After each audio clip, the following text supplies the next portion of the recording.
Hola a todos, ¿cómo están? Muy buenas tardes, aquí reportándome.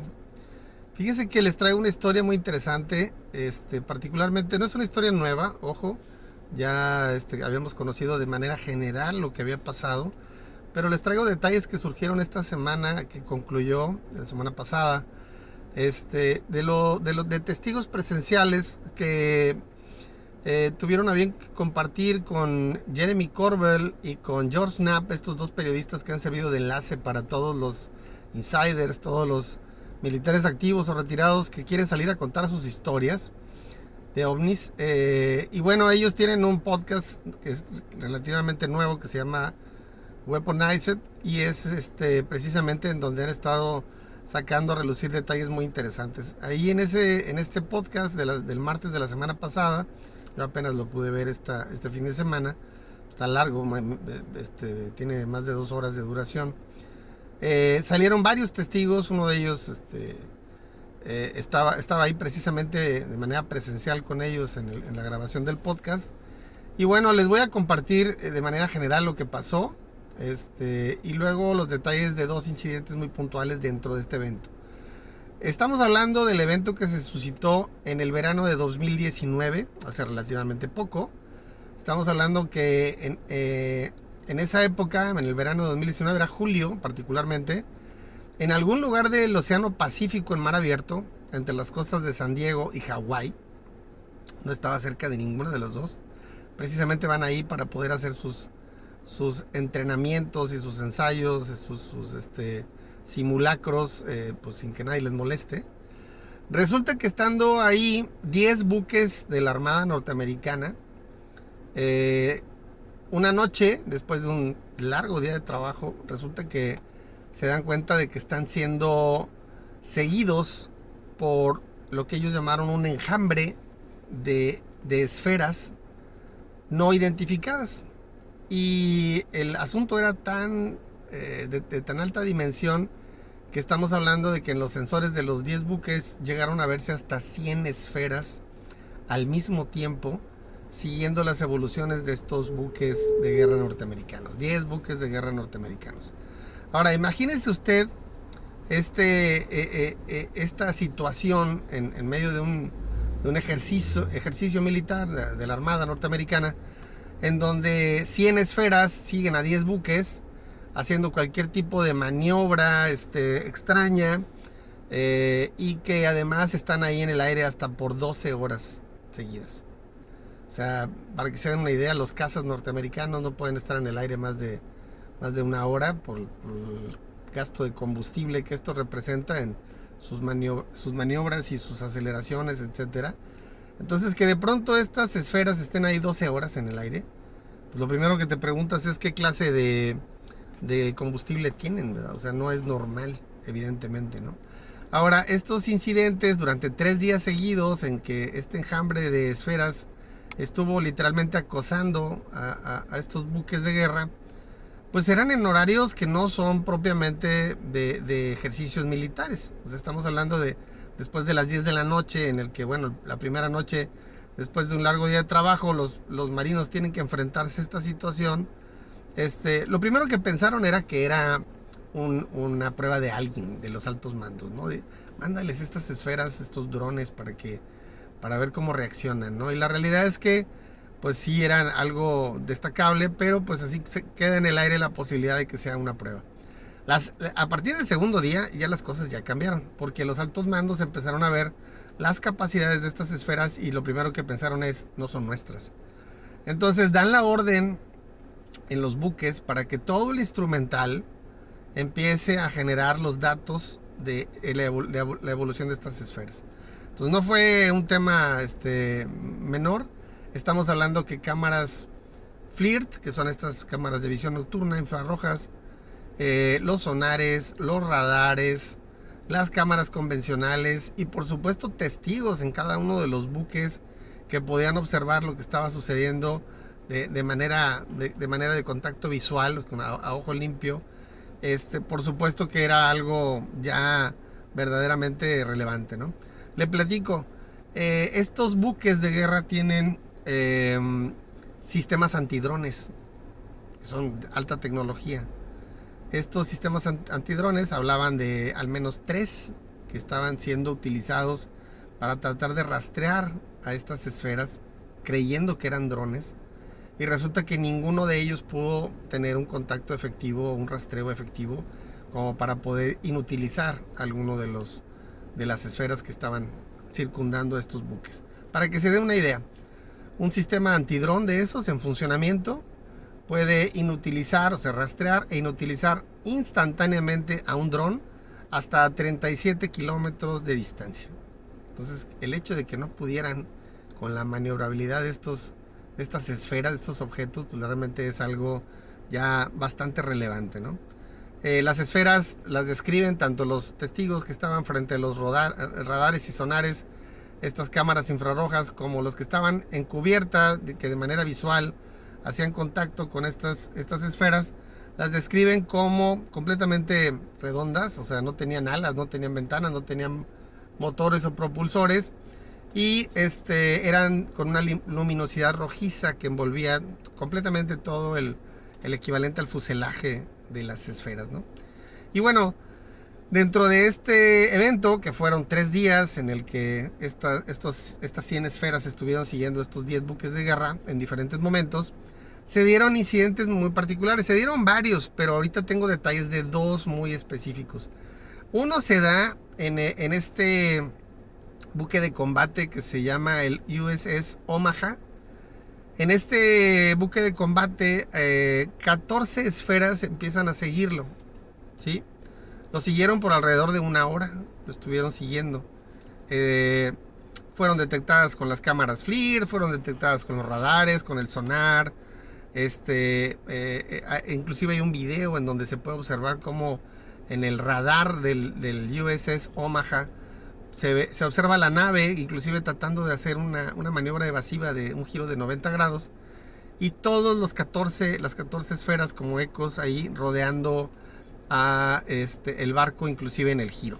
Entonces es relevante, ¿no? Pero hay un detalle importante.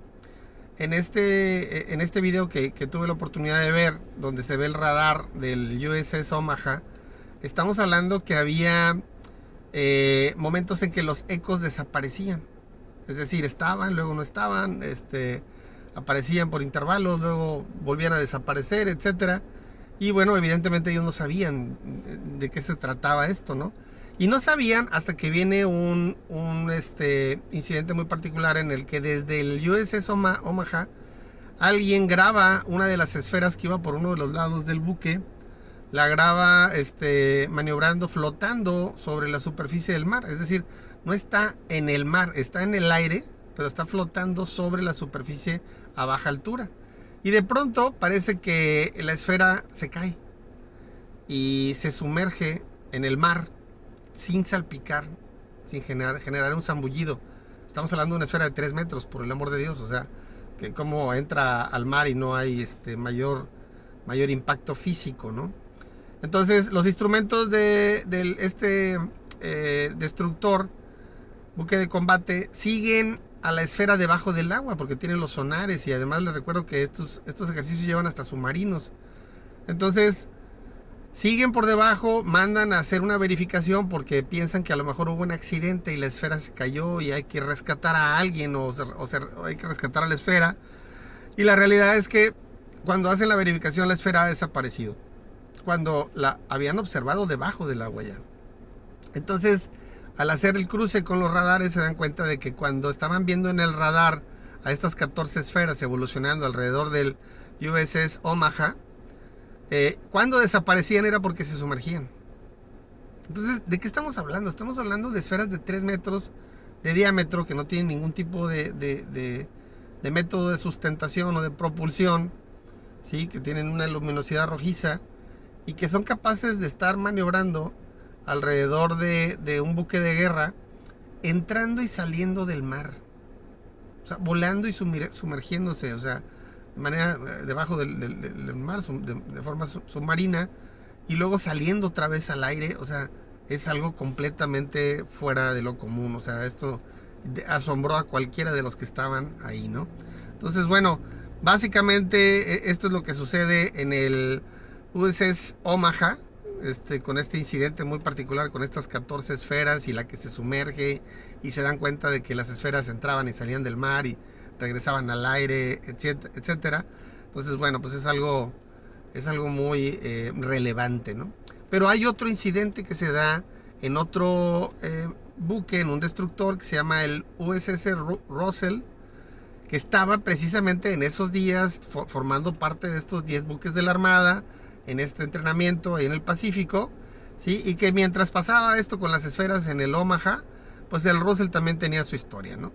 Resulta que este destructor, el USS Russell, detecta que 3 de las esferas lo van siguiendo.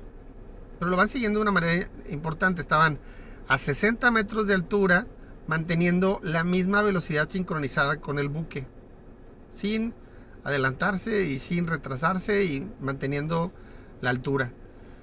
Entonces, evidentemente, pues todos están atentos a lo que está pasando con estas esferas, con la misma descripción: 3 metros de diámetro, sin métodos de sustentación y de propulsión, con una luminosidad rojiza, y que van sobrevolando, ¿no? Inclusive hay un video que es de una cámara convencional, en donde se ven las 3 luces rojizas sobre el barco.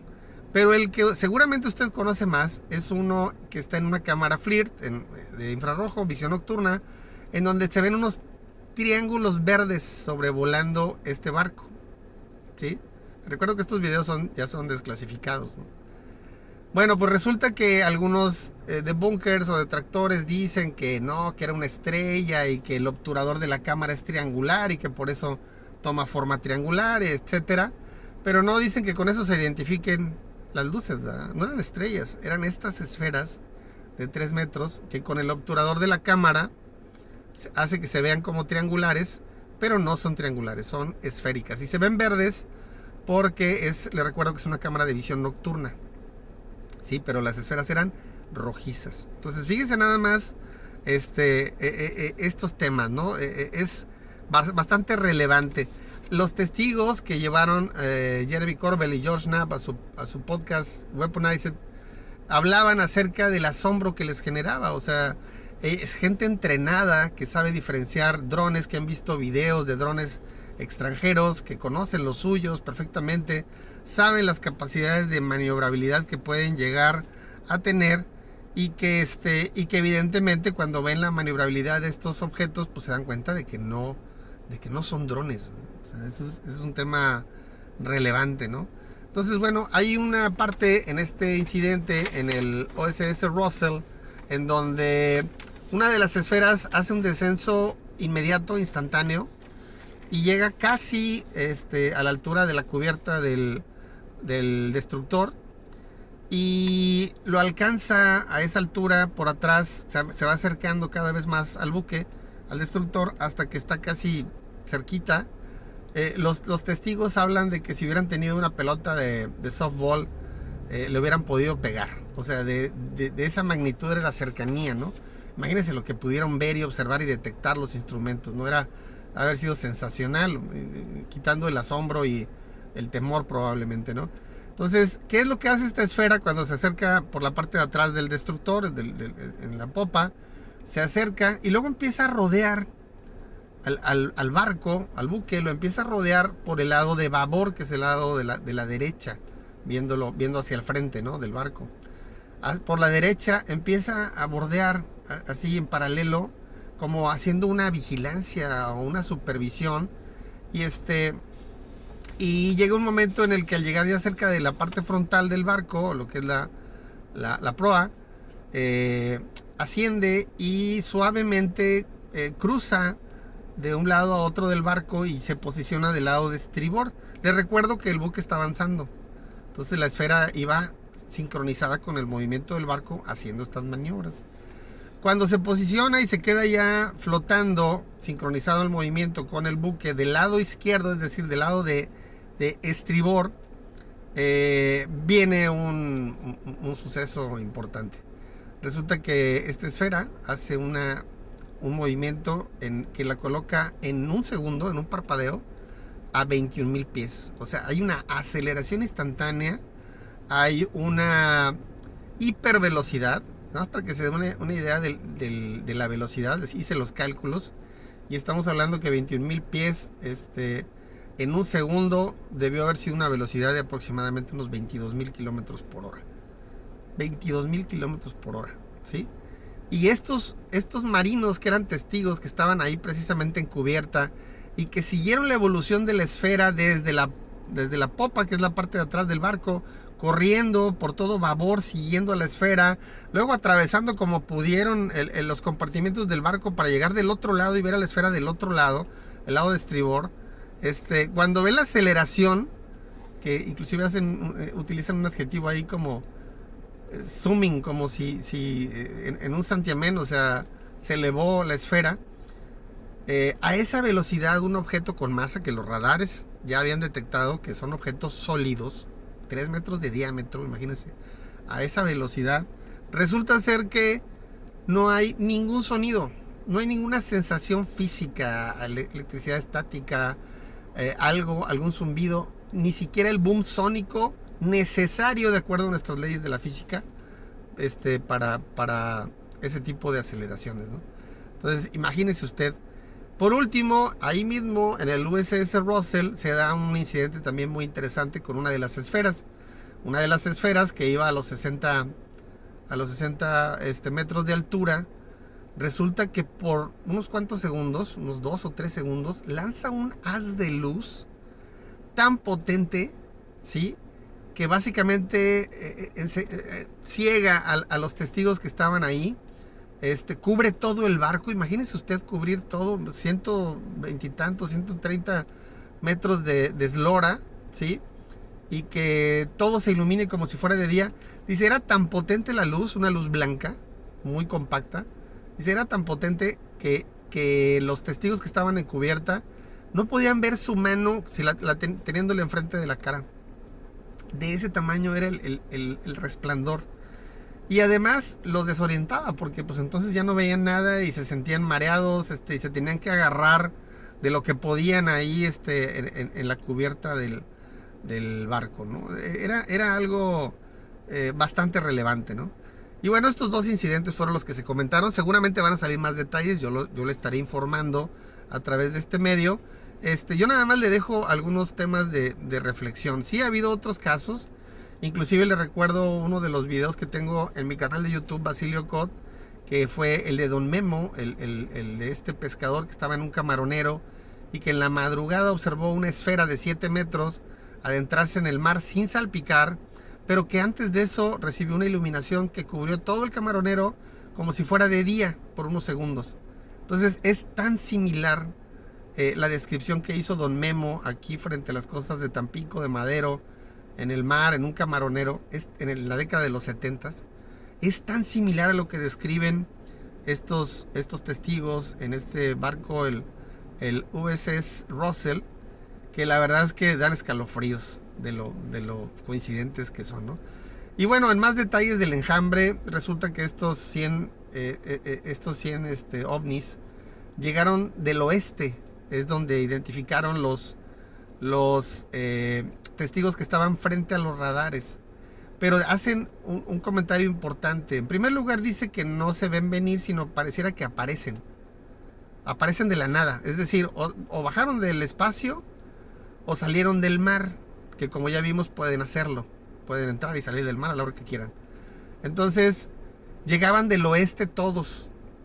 Pero ojo, después de esos 3 días que estuvieron ahí acosándolos impunemente a estos 10 buques de guerra de la Armada Norteamericana, resulta que en lugar de regresar por donde vinieron, es decir, de regresar hacia el oeste, por donde habían llegado, no, se van a otros lados, ¿verdad? O sea, es impresionante la capacidad que tienen y sobre todo la fuente de energía que tienen para poder hacer todas estas maniobras. Para que se dé una idea, para generar esa aceleración de estar inmóvil al lado del buque, esta esfera, y ascender en un segundo hasta 21,000 pies o 6 kilómetros de altura, la realidad es que se requiere el equivalente a la energía que tiene una pequeña bomba nuclear. Imagínese usted. Ahora, para estar maniobrando de esa manera, entrar y salir del agua, del mar, etcétera, por tantas horas en el aire, 12 horas en el aire, pues qué clase de energía se necesita, ¿verdad? Y todavía, en lugar de regresar a su base, que se supone estaba al oeste, que Hawái estaba muy lejos de ahí todavía, no pudo haber sido de Hawái, simple y sencillamente se fueron para otro lado, en un despliegue de energía impresionante. Entonces, imagínese usted los detalles que nos podrán compartir estos testigos de estos 10 buques de guerra en el futuro. Esperemos que salgan más. Ahorita han aparecido como 4 o 5 que han estado compartiendo detalles, pero bueno, ya han prometido que va a haber más detalles todavía.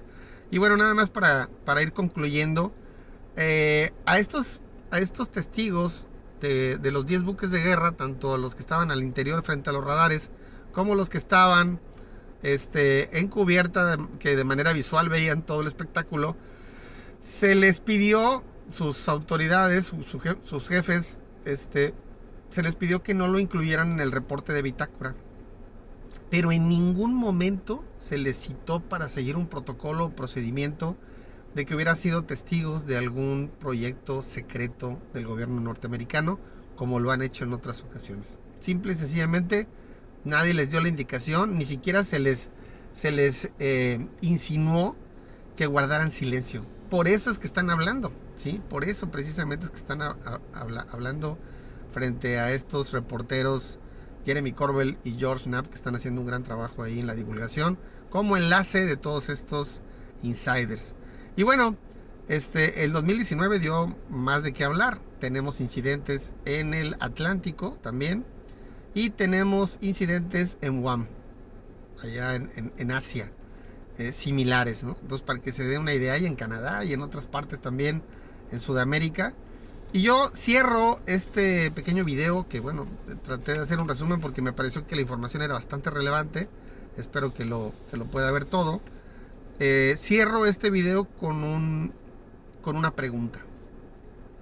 Recientemente vimos que Estados Unidos derribó un globo chino que atravesó Estados Unidos, que por cierto no tiene nada de meteorológico, ¿eh? Los globos meteorológicos tienen otras características de vuelo, de maniobrabilidad, de altura, de velocidad, de duración en el aire, etc. ¿Sí? Un globo meteorológico no dura en el aire más de 2 horas, ¿sí? Ni se aleja más de 100 millas del lugar de lanzamiento. Este globo chino atravesó toda la Unión Americana desde el martes que lo detectaron hasta el sábado que lo derribaron acá en el Atlántico, ¿sí? Era de alrededor del tamaño de 3 autobuses escolares, cuando los globos meteorológicos no pasan de 6 metros de diámetro. ¿Por qué razón? Y esta es la pregunta que me inquieta. ¿Por qué razón estos 10 buques de guerra no intentaron derribar una esfera? Una, nada más, para ver qué era. ¿Por qué no lo hicieron? La respuesta es muy sencilla. Tienen experiencias negativas cuando han intentado atacar ovnis desde la Segunda Guerra Mundial en el pasado. Les ha ido mal. Pero esa, queridos amigos, esa es otra historia.